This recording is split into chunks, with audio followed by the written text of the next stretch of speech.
everybody and welcome back to Firefield Junction. Once again, as we can see, there's another, locomotive box in front of us today. Well, I suppose it's not technically a locomotive because I suppose it's, well, in a way I suppose it's two locomotives, but we won't get into that. Yeah, as we can see, today we've got a HST for us. Now I know I've looked at a couple HSTs in the past. As you know, I've looked at the first and last HST pack the Hornby did, which was 43002 and 43198. Then quite a long time ago now, I've also looked at one of the first Great Western HST packs the Hornby have done, and that was power cars 43070 and 43036. However, fairly recently, I suppose it's not incredibly recently now because I've had this pack for a little while now. Oh, I suppose a little while, so I've only had it for a week or two now, but yeah, not too long ago.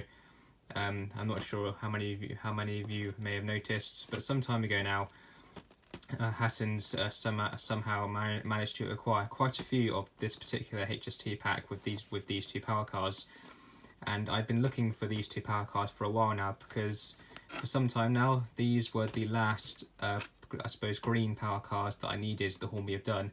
Because Hornby have done 4 GWR HST packs now, and obviously they are this one, the first and last pack, the Old Oak Common pack, and then there's the limited edition pack with 43187 and 43188. Now I've had the other 3 for quite a while. However, not too long ago now, Hatton's somehow managed to acquire quite a few of these packs from somewhere. I'm not sure if maybe a model shop was closing down somewhere, or if they bought surplus stock from another retailer somewhere. I'm not too sure, but they managed to acquire quite a few of these HST packs, and they sold out fairly quickly because this pack has become quite rare now. It's not incredibly easy to get hold of. So when Hatton's acquired these and I saw that they had some, I just couldn't really resist, really, knowing that these were the last green power cars that I needed. So I jumped in, I managed to get one, and I'm very, very happy that I now have these 2 power cars. So at least that's the green power car fleet completed for now, I suppose. So now it's just the other blue power cars that I need now, because I've only got one set of them so far. But you'll see in the future, hopefully, when I acquire the other 2, I'll probably look at both of those as well. But enough ranting. As we can see, the power cars we have in this pack are 43041, and it's the Meningitis Trust Support for Life. Unfortunately, this power car doesn't carry this nameplate anymore. It's now St Catherine's Castle, I believe. It's a shame that they took this nameplate off. I thought it would have been quite fitting and quite nice if they left it on, but oh well, I suppose. And this is the motor unit in this pack. So this unit has the motor in, and then the dummy car in this pack is 43005. And from what I know, I'm pretty sure this power car is still unnamed at the moment, but I'm sure at some point GWR will apply a castle nameplate to it at some point. As for when that will be, I'm not too sure. But the HST in general, in real life, absolutely fantastic train. Definitely, in my opinion, the best train out there on the British Rail network. Definitely my favourite train in model form, definitely my favourite train in real life. I think they're absolutely amazing, really iconic, and I just don't see how you can dislike this fantastic shape and just dislike the train in general. I just think it's absolutely fantastic. So very, very happy to have another set of these power cars. Obviously the HST in real life started running in 1976, and obviously still running to this day with GWR, Cross Country, ScotRail, obviously Network Rail have a few of them, and then there's loads of power cars in preservation as well. So if you want to get one in model form, it'll be nice and easy to do that, and if you want to see them in real life, then it's also nice and easy to do that. So obviously several operators are still using them. Now this particular model, it's not too bad. It's a very nice model. Hornby do these HSTs very, very well. Obviously the box doesn't tell us an awful lot about that, but obviously we need to open her up to see what she's like, but we'll do that in a second. If we look down here, we can see that this is DCC already, and that's good. And I will show you how to fit a decoder to both of these, because I suppose the HSTs, they can be a little bit awkward if you haven't fitted them before, because the body has to come off in a quite a certain way. It's not a typical lift them, undo some screws and lift the body off. It's a little bit more awkward than that. So I will show you how to fit decoders to both these power cars, but obviously we need to run them in first. Now these particular power cars are brand new. These power cars have not been ran before, they've never been opened, they are brand new, which is nice. However, since this model has been out for quite a few years now, I'm pretty sure it's probably somewhere in the region of 3 to 4 years maybe. Probably not 4 years, but definitely I reckon somewhere around 3 years at the very least. Hopefully there still should be plenty of lubrication on all the gears and everything.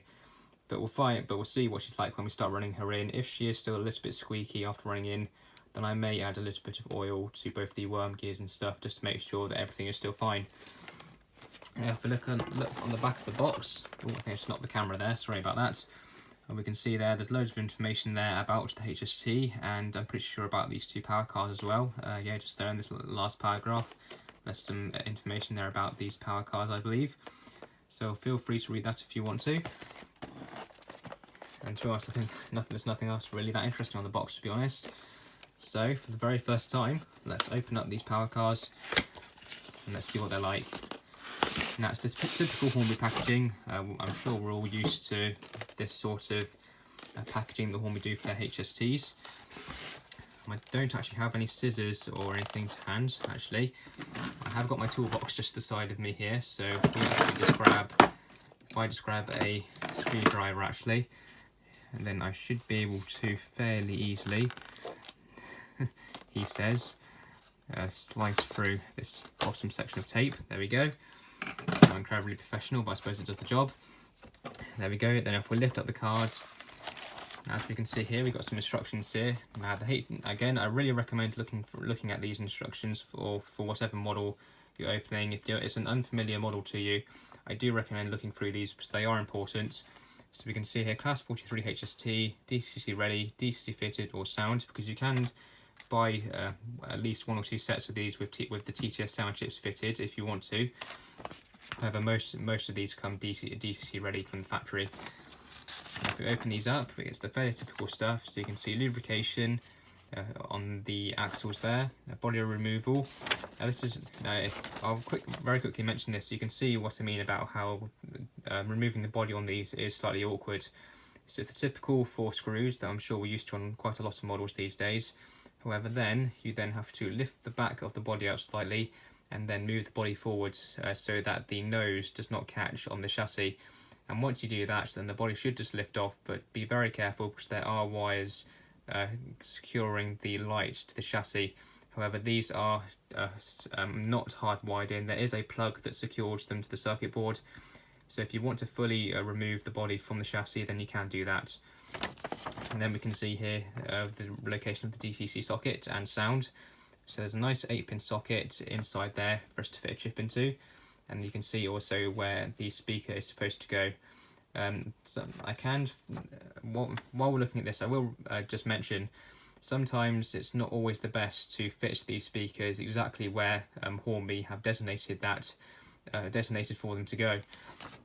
Because I'm not sure if I mentioned this in my review of the first and last pack, because I fitted TTS chips to those. However, when I put the speaker in a designated place for it to go in that model and put the body back on, I found for some reason, I have a feeling that maybe the speaker was pressing down on the flywheel or the drive shaft of the model, thus making her not run very well, making her run quite slow and struggling to run.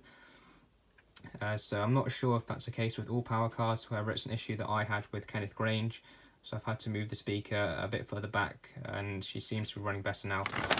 So just be wary of that. If you fit a TTS chip to this model and you fit the speaker where it's supposed to go and you put the body back on and she's really struggling to run or she just won't move, just be wary that the speaker could be pressing on the flywheel, because that's an issue that I had. But I think that's it there. There's nothing else incredibly interesting in there, but again, if you're unfamiliar with these models, I recommend looking through these. And as we can see there, we've now got the power cars. Now they are unfortunately in the typical polystyrene packaging. However, I find that this packaging for HST seems to be fine. These don't have the most amount of detail ever. Obviously the bodies are fairly plain, I suppose. So there's not masses of detail that are going to get snapped off on the bodies. Any of the major detail is really on the bogies or on the roof. So I find that the polystyrene packaging in these is pretty much fine. Now we have got some accessories here, so we'll look at these quickly. So we've got some couplings here. Now I think these are more of the typical couplings that the HSTs use. Now you can fit these if you want to, but I suppose they're more sort of for decoration. I suppose you can't actually use these couplings. We have also got some nameplates there. I'll probably fit them at some point in the future, but I won't be doing them anytime soon, to be honest. Then underneath that, you may be familiar with this on the on the limited edition pack. We also have some etched metal lettering there, GWR lettering. Now you don't have to worry about gluing this lettering on, because this lettering is basically stickers, I suppose, essentially. And you very simply just pull them off the backing on here, then gently place them over the factory applied letters. And I have done that on my limited edition pack. I probably won't show you how to do it on these ones, however I will probably fit the lettering on these at some point. But it's a nice feature of the Hornby have done that, because it obviously looks more realistic. I'm pretty sure that the limited edition power cars and these power cars in real life are the only ones that actually have the proper etched metal lettering. I'm pretty sure all of the other green power cars in real life, just the letters are just vinyled on, they're not proper etched metal. But it's nice the Hornby have include those so that we can fit them if we want to, and I definitely will. But anyway, if we put that to one side, I think it's time to actually look at the power cars themselves. So obviously we'll look at the motor first. So if we just lift up the tissue paper there, now look at that, it's a beautiful finish on these. Now I want to be very careful that I don't damage anything, so if I very carefully lift out the power car, it's a little bit tight. There we go. Now if I lift out that there, now if I just put her to one side for now, and we'll leave 005 in there for now. If we just put the box to one side, there we go. And now we can have a look at the power car itself. Now look at this. This is absolutely amazing. The HST must be one of the best models Hornby make, in my opinion. It's absolutely fantastic. A little bit of a mark there. It probably might be from me. Might just be my grubby fingerprints. It could be some sort of glue mark from the handrails. I'm not too sure. Luckily, it doesn't seem to be incredibly noticeable. Now we have got opening doors on both sides. So if you want to, whatever reason, either have these doors fully open or whatever, or do something including those doors, then it's nice that the Hornby have included them. The bogies turn quite nicely, nice and freely. Loads and loads of weight, and to us this must be one of the heaviest models Hornby make. It's really heavy. Obviously she does have working lights, so she has tail lights on the two outermost ones when she's going away from you. When she's coming towards you, there's obviously a headlight here and here that are fairly dull and not incredibly bright. Then you obviously have the nice really bright headlights on this one here. You don't have any nighttime running headlights, which is a bit of a shame. To be honest, with the prices Hornby are charging for these days, that should be a feature that we should have now, and it is possible because I've seen people do it. So Hornby, if other people can do it, you can definitely do it. So I think something you need to do is start fitting nighttime headlights to these, but it is possible. You can see the livery is applied nicely. It's obviously a fairly plain livery, but you can see how the body there catches the light. It's a beautiful, I suppose, gloss finish. It's very nice on these power cars. It's almost a metallic finish in a way, so it really does suit these power cars very well. Why they did it on Kenneth Grange, I'm not too sure, because it doesn't suit that power car very well. But for these green ones, it's absolutely fantastic. We can see the nameplates there, meningitis trust, and obviously if you want to fit the metal nameplate over that, then you can. And then we can see the number there, 43041. We've got proper grills. I don't think they're metal. Well, they might be, but I'm not. Actually, I think they are metal. To us, they do feel metal, but if they're not, then it's very strong plastic. But they look really good. Obviously, you can't see through them, unfortunately, because, well, there's just a chassis block there. So it's a shame that you can't see through them, but I think we can forgive them for that, to be honest. Then we've also got the dummy bogie there. The couplings are NEM, so if you want to change them for something more realistic, like the Hunt couplings, which are close couple the rake together much more realistically, then you can if you want to. The back of the power car is very nice. We've got warning signs there, got rivet detail around the door there. The glazing looks quite nice. It looks nice and flush, so that's quite nice. The wheel detail on these is very good. You've actually got proper brake disc detail on these, which is very nice. You don't get that on an awful lot of models, so it's nice that Hornby do that. I don't know why they don't do it on their slam door Mark IIIs, because they do it on the sliding door Mark IIIs, I think. I could be wrong, but it'd be nice if they did it on their slam door Mark IIIs. The roof is very good, lots of detail on the roof. So we can see the exhaust there. We've got some colour to some of the panels there. Then we've also got a proper grille on top of there with a nice fan underneath.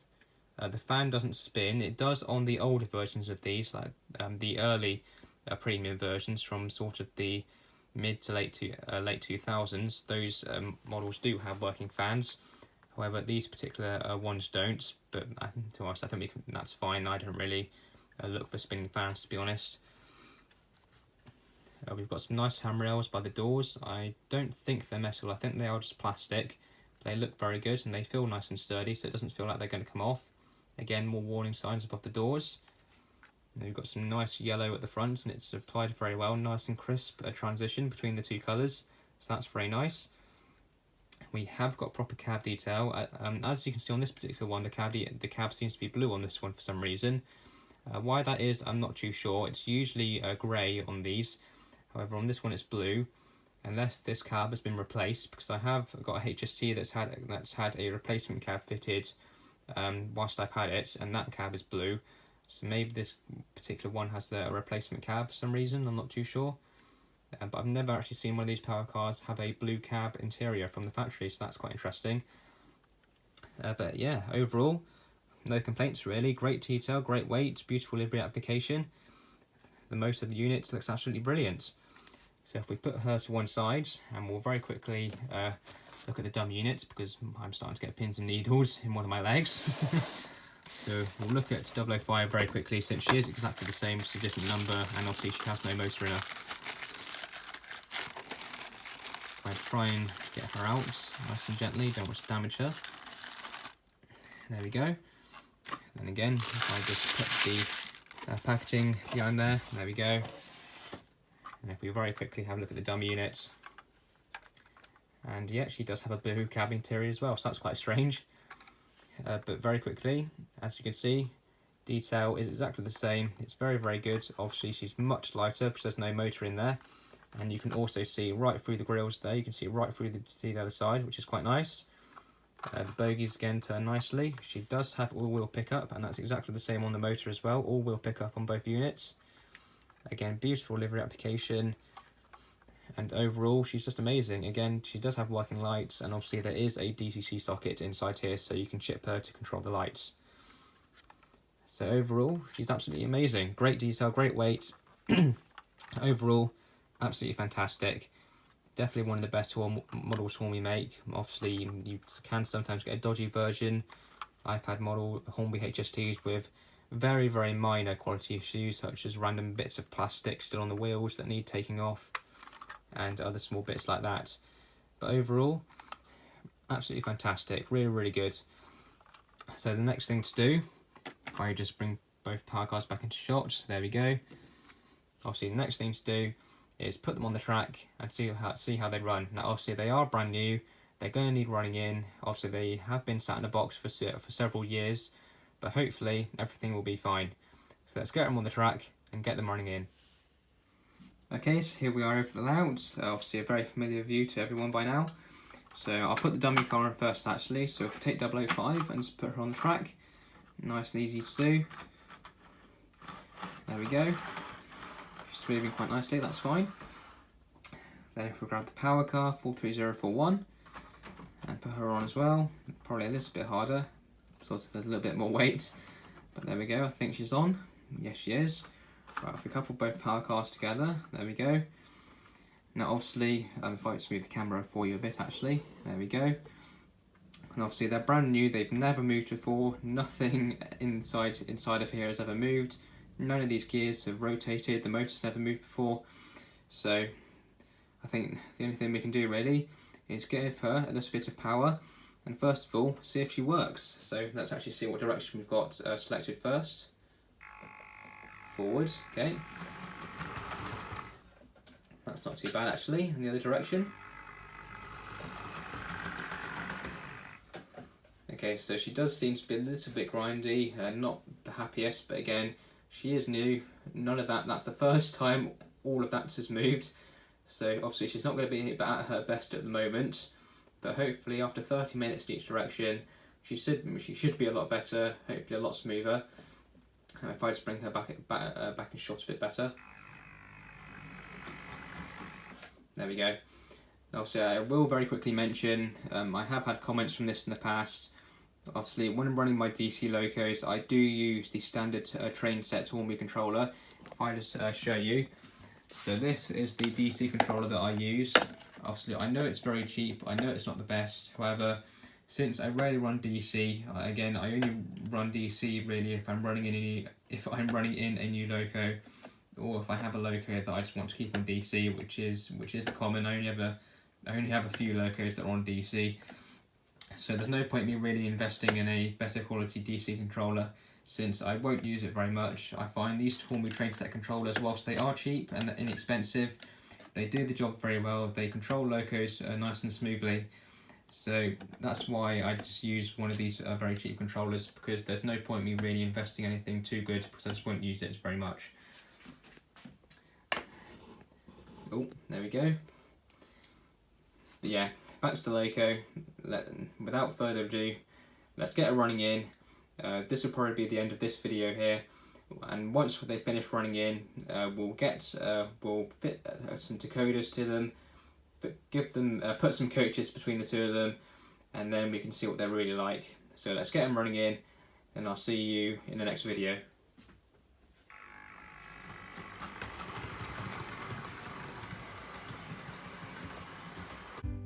Hey guys, thank you for tuning in to check out this video. Feel free to give it a like, be sure to leave a comment, and if you haven't already, be sure to hit that subscribe button. Thanks for watching.